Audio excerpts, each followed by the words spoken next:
Ako urong dito, and I said I would stake my honor, my life, and even the presidency.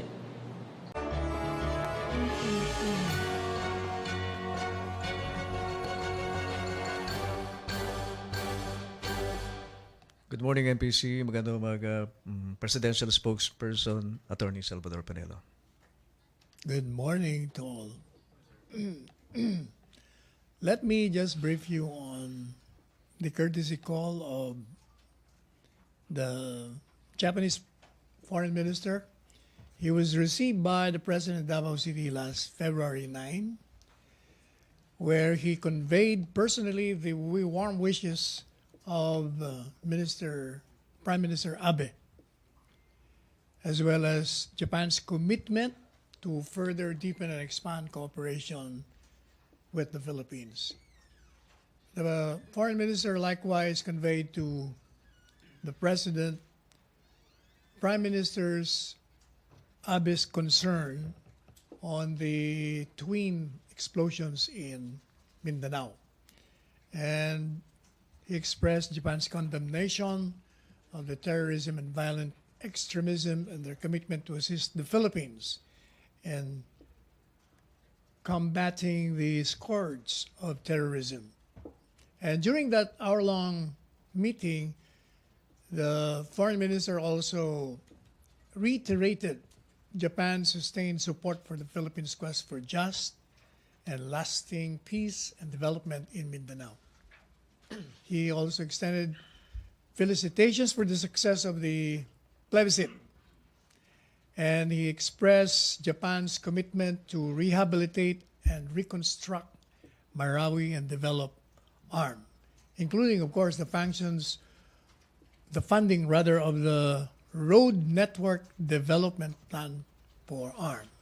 And in the same occasion, the Foreign Minister Kono recognized the Philippines' contribution to the socio-economic development of Japan and conveyed Japan's plan to open up its labor market for qualified Filipinos. Meanwhile, the president thanked the Foreign Minister Kono for the visit and lauded the inauguration of Japan's Consulate General in Davao, which he describes as, quote, significantly expanding Japan's presence and ties in the southern Philippines. The president likewise lauded Japan, which he described as a true friend, by the way, and proven partner for its involvement in the Philippines' Build program, and highlighted the quality of infrastructure projects as well as the transfer of technology and training embedded in the projects that would benefit Filipino practitioners and experts. The president also thanked and emphasized the need to continue strengthening the strategic partnership, particularly addressing the transnational crimes and conventional and emerging regional threats. The president also expressed his desire to meet Prime Minister Abe again to discuss developments in bilateral ties and assess ways of moving forward together on shared concerns. That, in effect, happened in the courtesy call in Davao.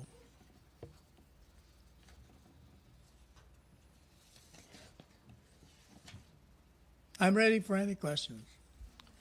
MPC questions?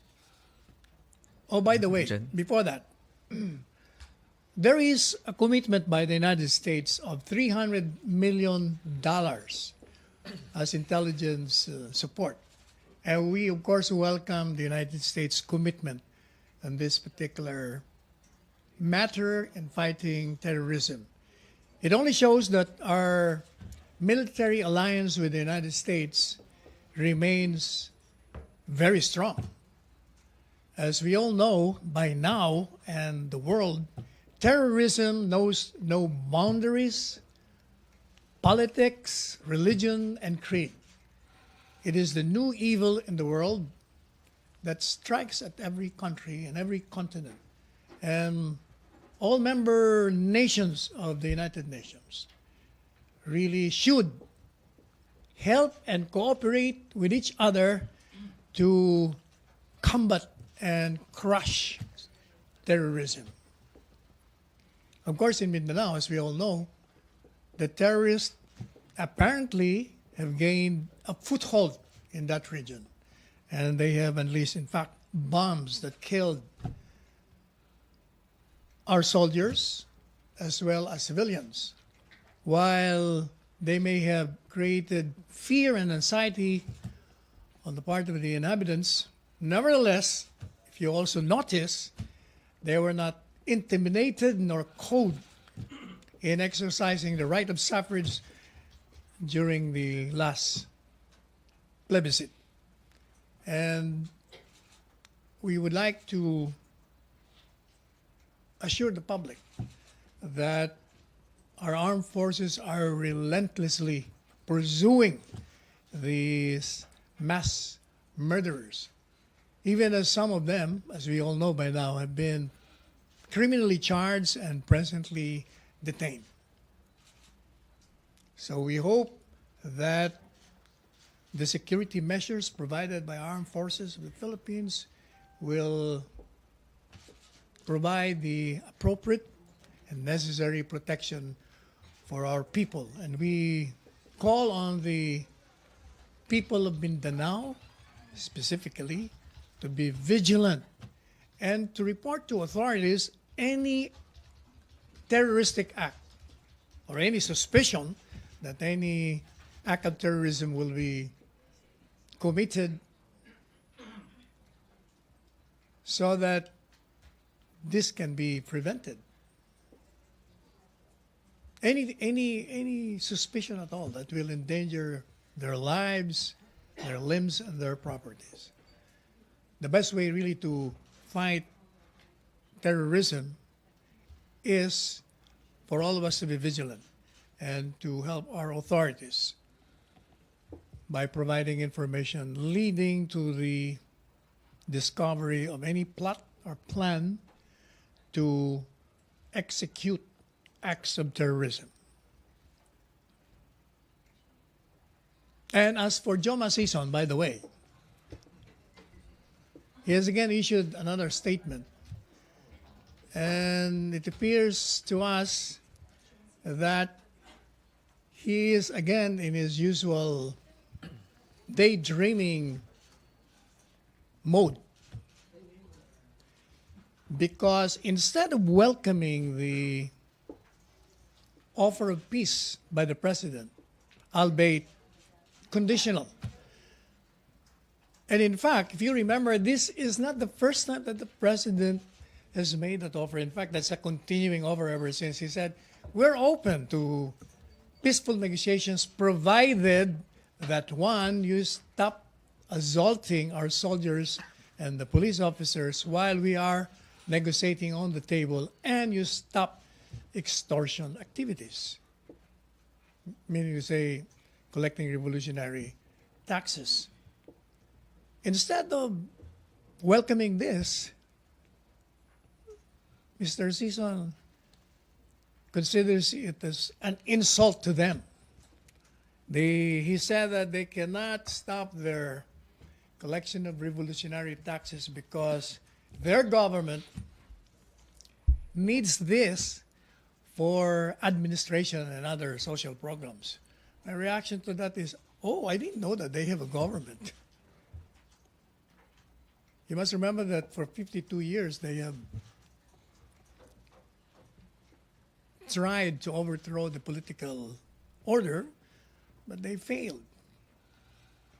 I recall I was still a student at the UP when Joe Masison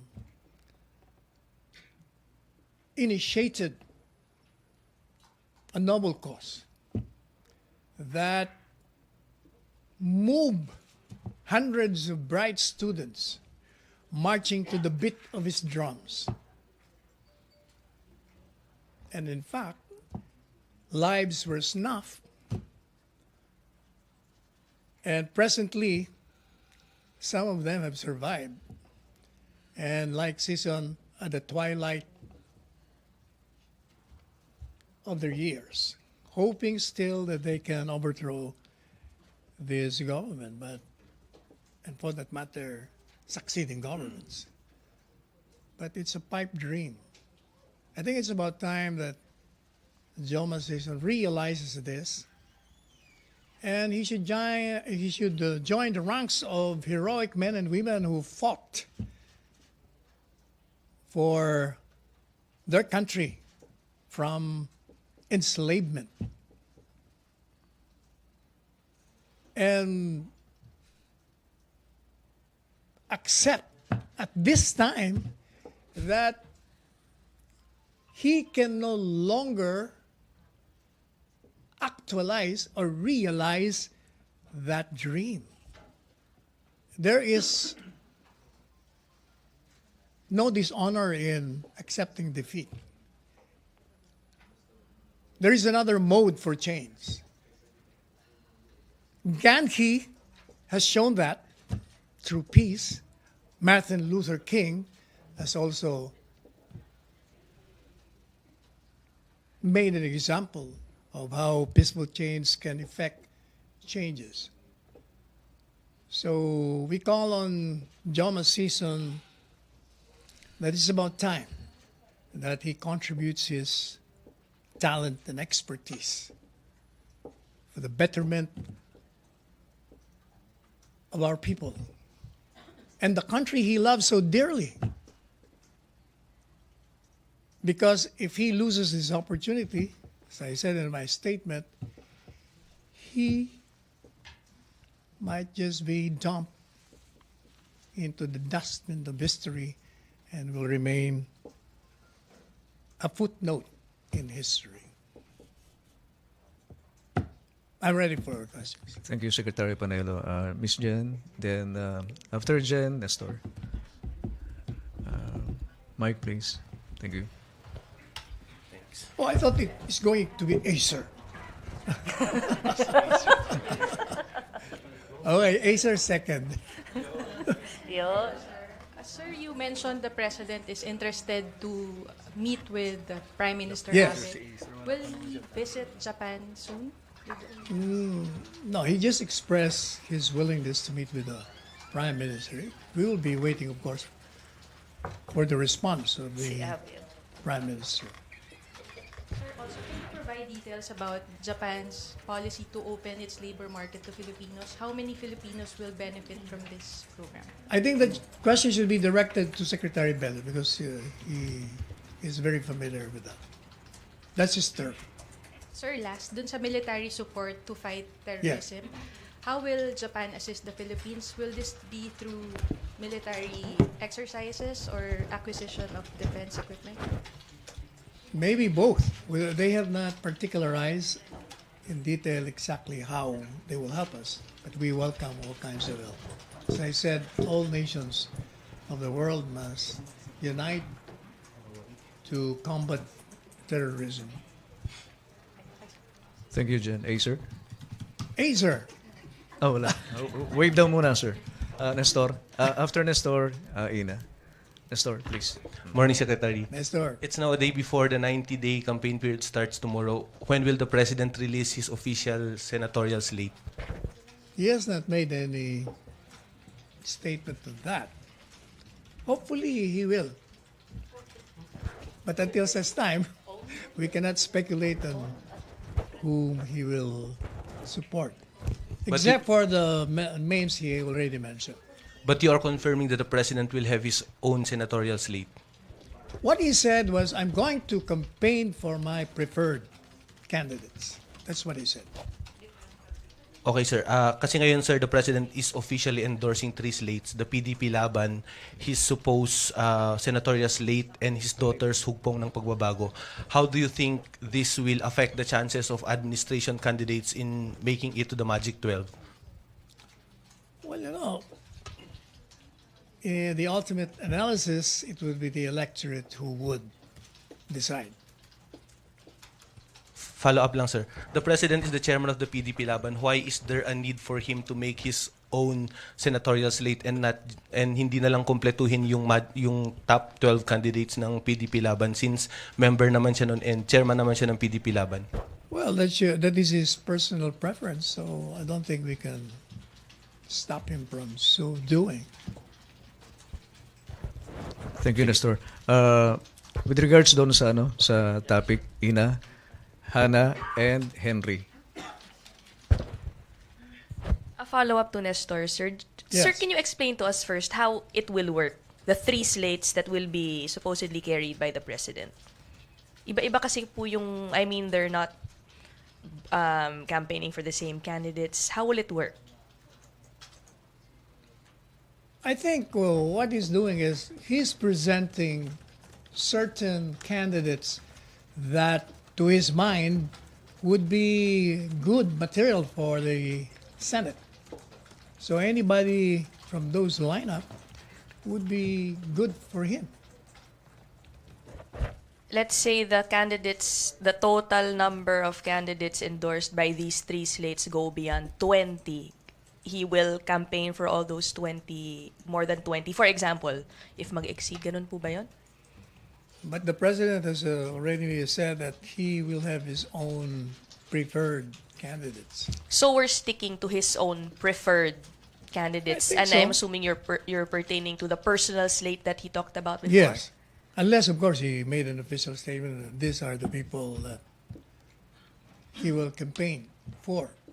But even assuming that he does that, the situation where there are so many candidates being supported by the administration can only mean that we have a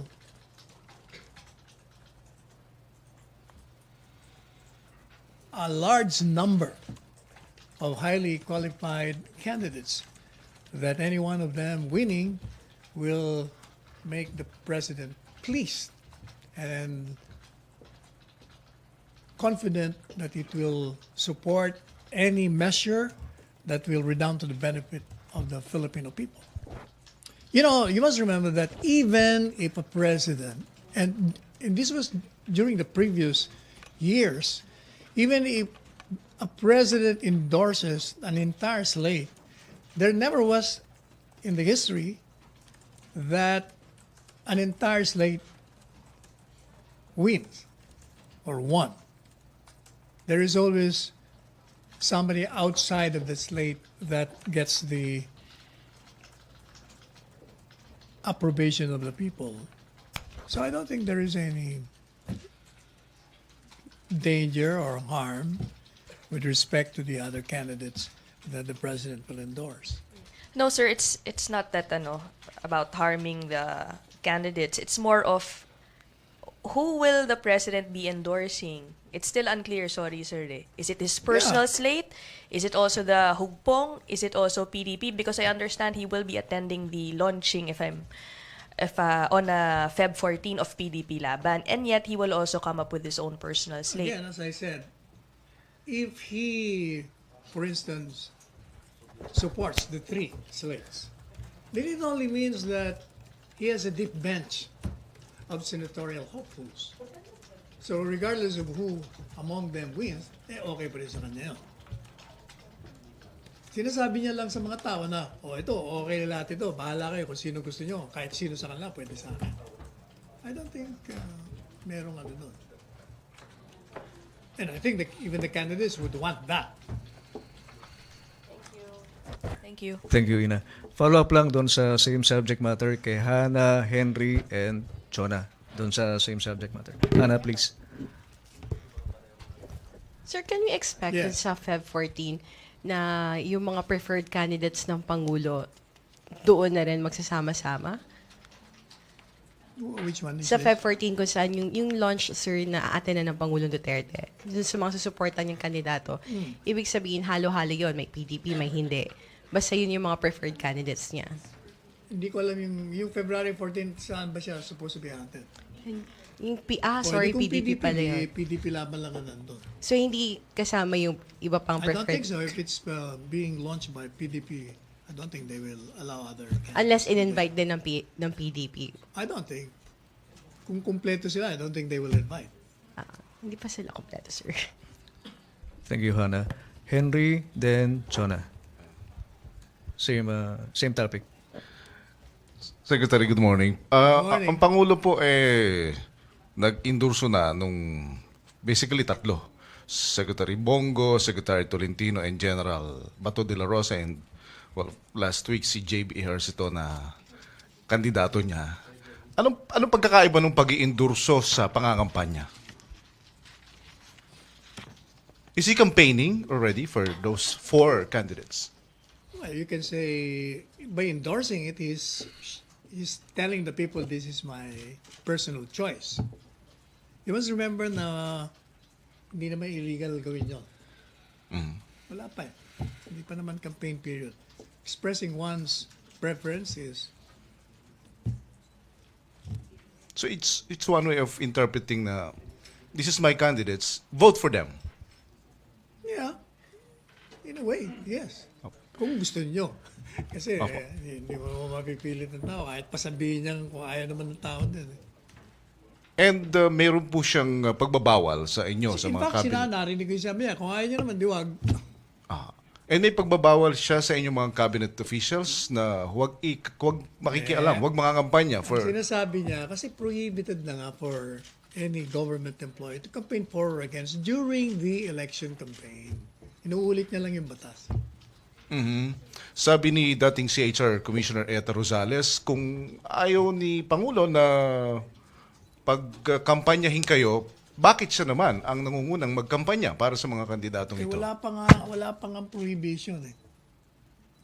Wala pa prohibition yung pangampanya niya ngayon. Yung sinasabi niyang prohibition refers to the election campaign. And that applies to all employees of the government.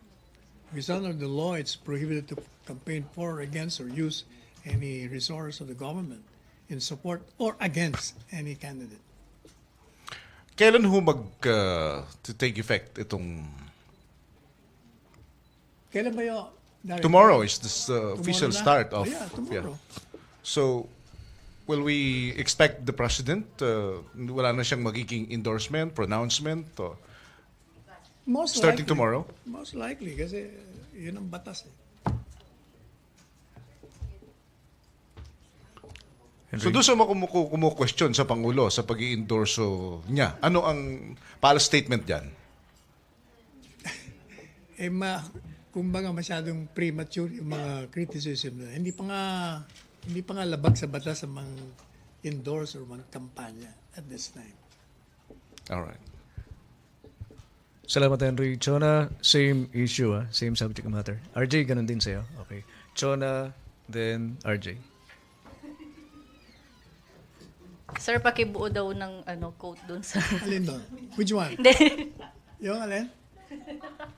Di, sir, sabi po ni Presidente na he will not tolerate even a small whiff of corruption, and he even kept on saying na he has fired several government officials because of corruption. So, sir, how are you going, or the President, strike balance or reconcile dun sa anti-corruption campaign niya and endorsing candidates who have been charged of graft and corruption? For example, sir, si Senator Jingoy Estrada,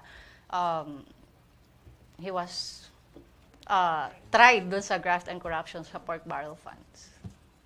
Number one, Senator Estrada, or former Senator Estrada, is charged with corruption.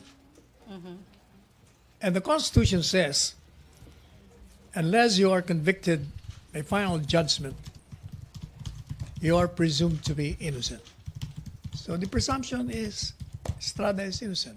Number two, he has been granted bail. And the reason for the court's grant of provisional liberty is anchored on the fact that the evidence of guilt is not strong.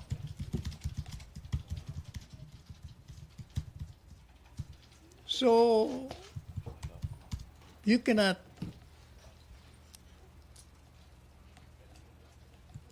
begrudge the president for endorsing a man who is presumed to be innocent under the law. Sir, sabi kasi ni Otherwise, you're prejudging him. Pero sir, sabi po kasi ni Presidente na a small whiff of corruption.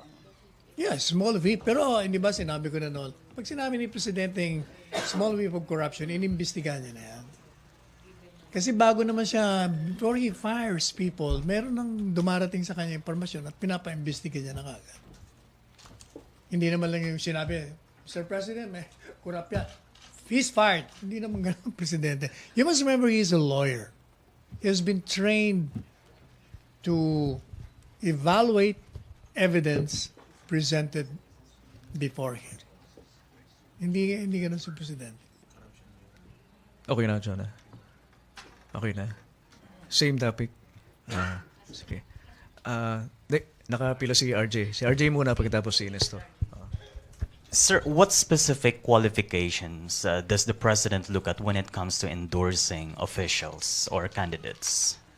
Well, based on what I heard from him when he endorsed it, he said, this man is honest. So, honesty. This one is masipag. So, efficient in work.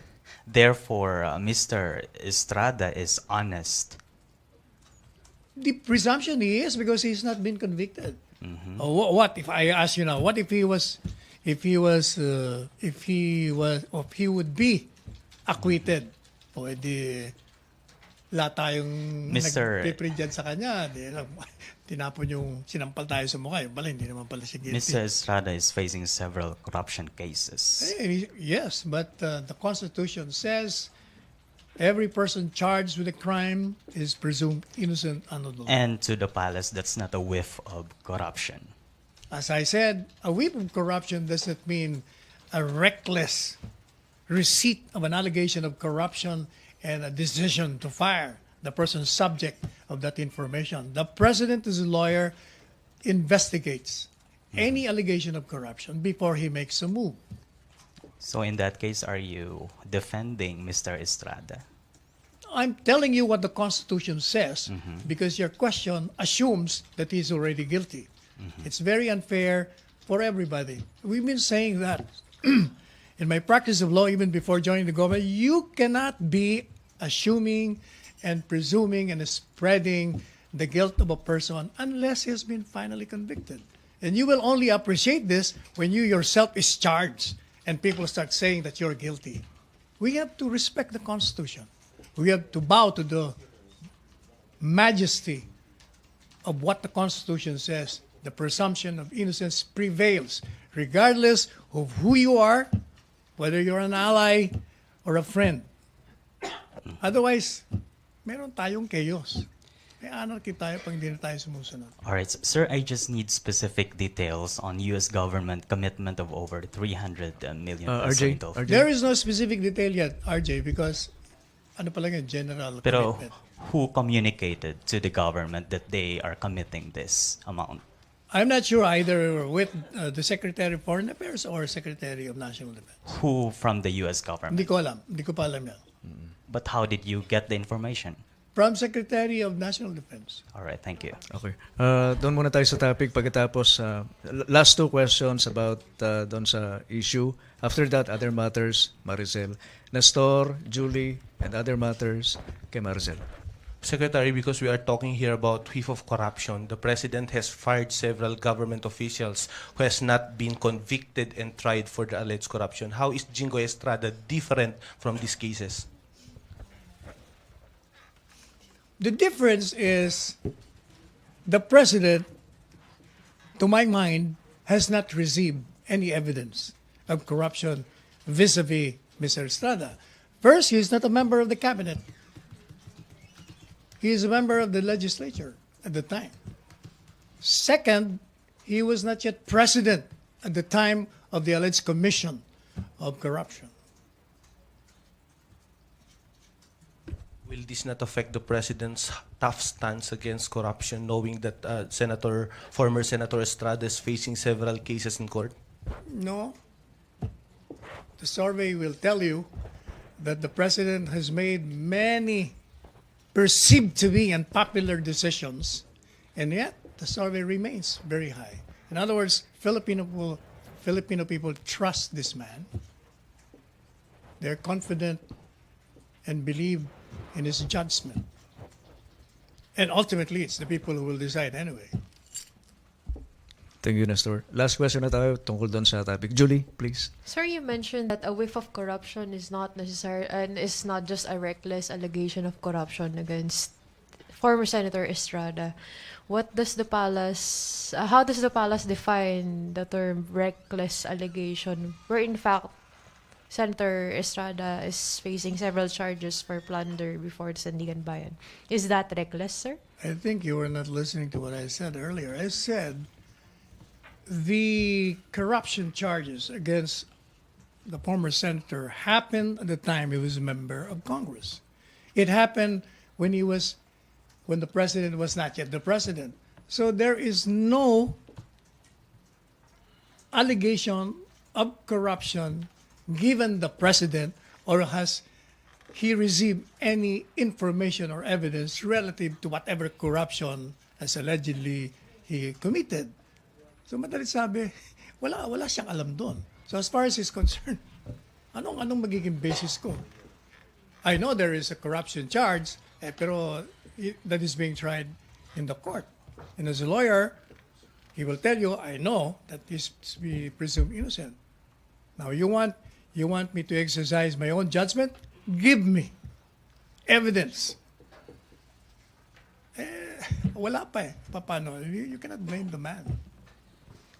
Is the president not afraid of tarnishing public perception about his corruption drive, given na he's endorsing someone who's being tried for corruption? Again, I will repeat what I said. He has done so many unpopular decisions, and yet his ratings remains very popular. This man couldn't care less. For as long as he repeatedly says, I am mandated by the Constitution to serve and to protect.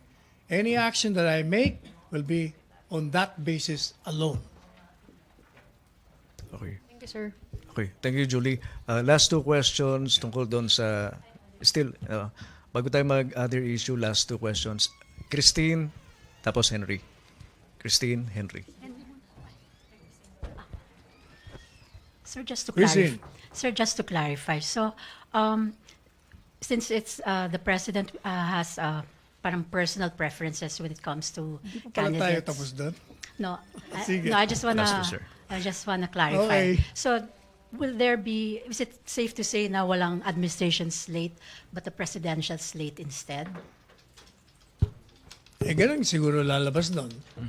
Dahil presidente ang mamimili. Yeah, I'm asking But this. of course, the personal choices of everybody will be depending on his own choice. Yeah, I'm asking this because campaign needs, di ba, funds. So when it comes to yung campaign time, di ba, if you don't have an administration slate but a presidential slate, where will they get yung resources, if ever? Boy, they're campaigning. They should know that it requires funds. But the president will never use any government resource in support or against any candidate.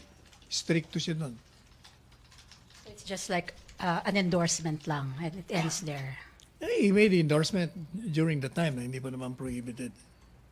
I mean, it will just be simply endorsement coming from the president. O basta sinabi niya na, I will not allow any government fund to be used in support or against any particular candidate. Itagaan nyo na sa bato yan. Last na lang. So won't this, if ever, up the chances of the opposition? Alam mo yung chances na yan will depend on the people. As I said, marami nang binatong putik kay Presidente, lahat na yata. Pero ganun pa rin ang rating niya. Madalit sabi, mas naniniwala ang tao kay Presidente kaysa doon sa mga kritiko niya or sa oposisyon. Last question na lang doon sa topic. Last question, Henry. Then other matters na tayo kay Maricel. Secretary, Yes. yeah, to be brutally frank about it, Yes. sabi nga, anong meron kay Senator Jinggoy? Why the President is endorsing him considering the fact na marami namang mga iba pang kandidato na walang kaso, walang nabalita na involved sa corruption. Senator Coco, for one, is an example. He is the inaanak and member siya ng PDP, pero marami ng mga endorsement ang Pangulo na hindi nasasama si Senator Coco Pimentel. Para maging eksakto tayo, I'll ask him why he's endorsing or he endorsed Mr. Estrada. Sabi ni Chona Yu, may away ba ang Pangulo at si Coco Pimentel? I don't think so. Wala. Oh, ngayon ko lang narinig yun. Alright. Pero will we expect the President to endorse Coco in the near, in the coming days? Hindi ko alam eh. Pagdating dyan personal, kanya-kanyang personal choices yan. Let's wait. Alright, thank you, sir. Okay, MPC, other matters na tayo kay Ina, last. Okay, Ina. the favorite of Joseph who is absent.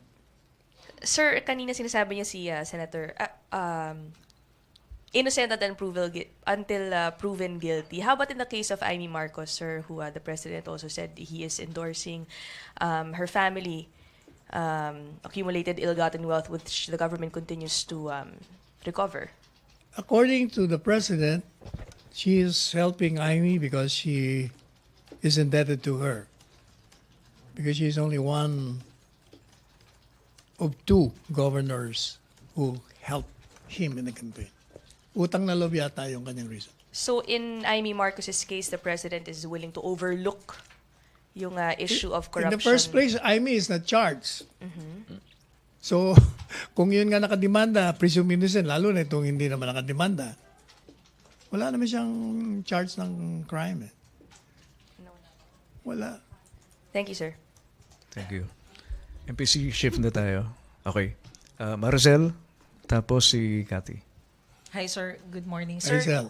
with regards dun sa Chinese who threw taho to the police officer, Vice President Leni Robredo says that this is in a way an insult or disrespect, not just to the police officer, but for the whole Filipino nation. Do you share the same view, sir?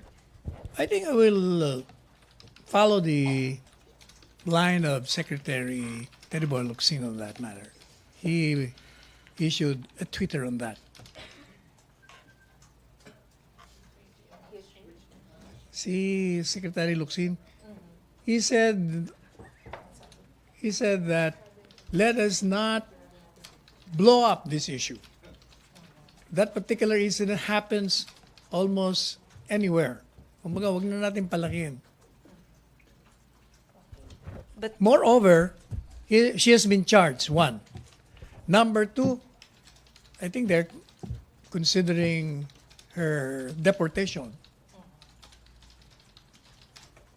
Sir, also Vice President Leni Robredo says that maybe this should be a wake-up call on the part of the administration that we should stop giving special treatment to Chinese nationals. Maybe it's a wake-up call to her to stop speculating and stop giving statements that may inflame incidents that need not be so. So this one, you consider it as an isolated case, sir?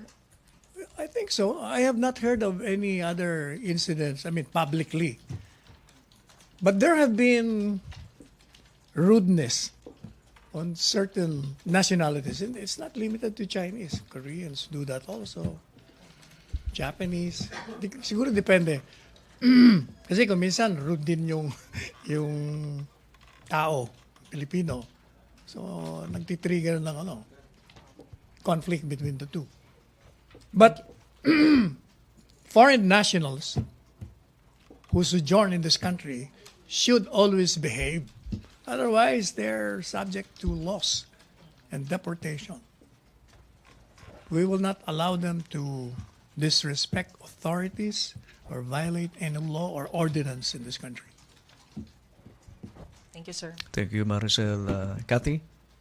Good afternoon, sir. Sir, there's this statement from Cotabato City Mayor. Sino? She's Asayadi ang apelyido, Si sir. Mayor Mayor Cynthia. Yes, Cynthia Sayadi, that government officials, military, and even election officials allegedly conspired with MILF daw po ahead of the election.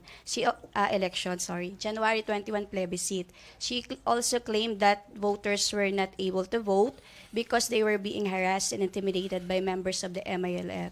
So what's the palace comment on this, and will the government Well, our investigate comment it? would be if she has evidence to back up her claim, then file the appropriate charges against whosoever she felt has violated election laws. Hindi ba to, sir, imbestigahan? No, precisely. You have to file your case in the appropriate administrative bodies.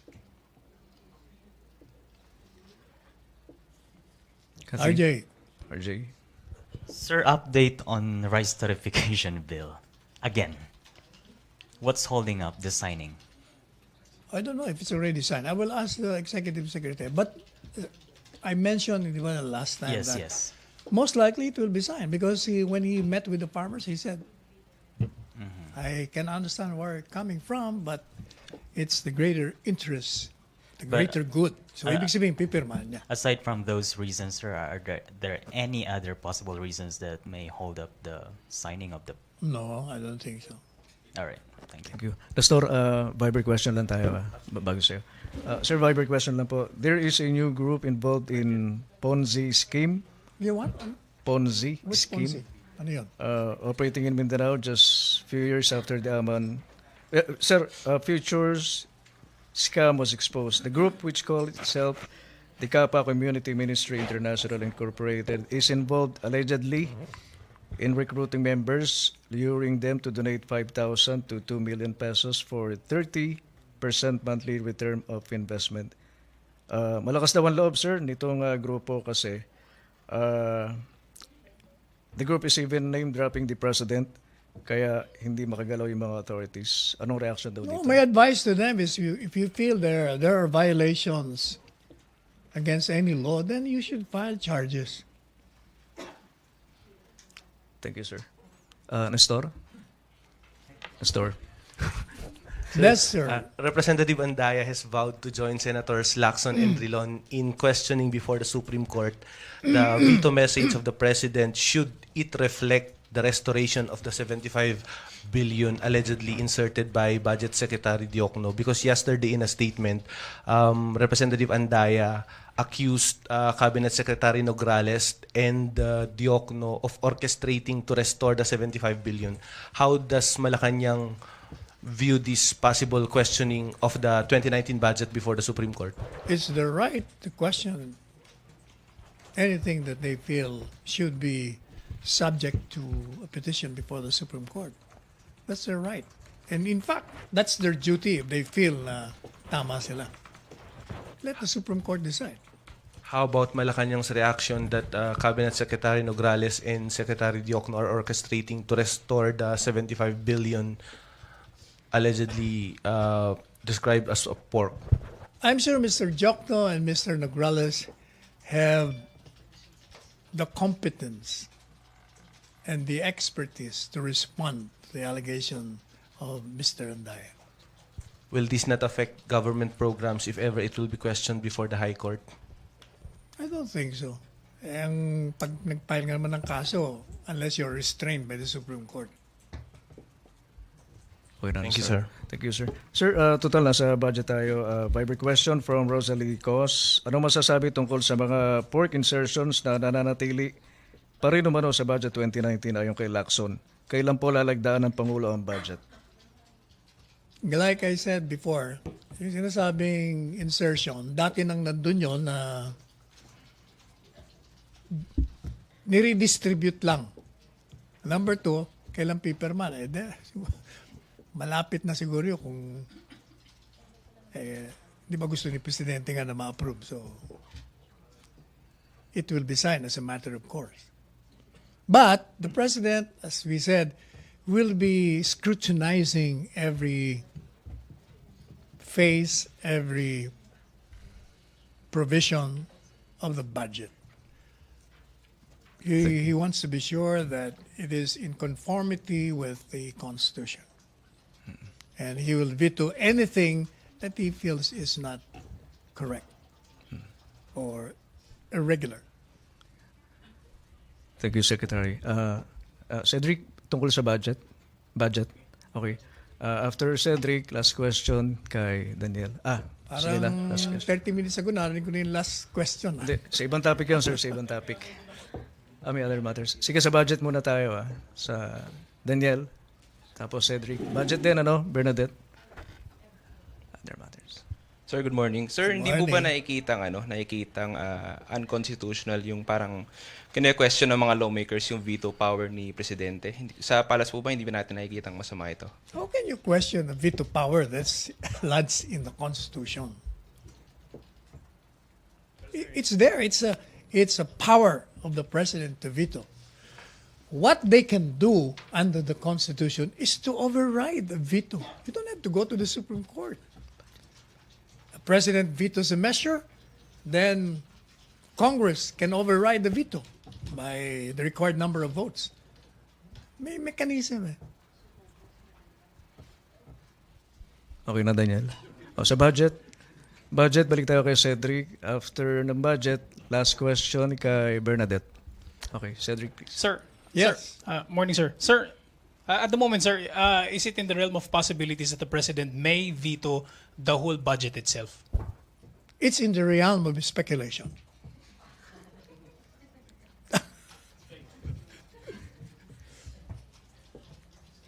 Okay na. Badet, other matters yung sa'yo, no? Kasi other matters, tapos sunod tayo kay Badet, last question. Cedric, other matters, tapos last question kay Badet. Sir, balikan ko lang po yung sir, yung Taho incident dun sa Chinese national, sir. Sir, napanood ba ni... Paborito mo tao, Napanood po ba ni Presidente yung reports or yung CCTV or yung photos na nag-circulate po? Hindi ko alam kung napanood niya. Sir, I'm asking this, sir, kasi, di ba, the President has a soft spot for uniform personnel, the police, and baka po meron siya reaction dun sa incident.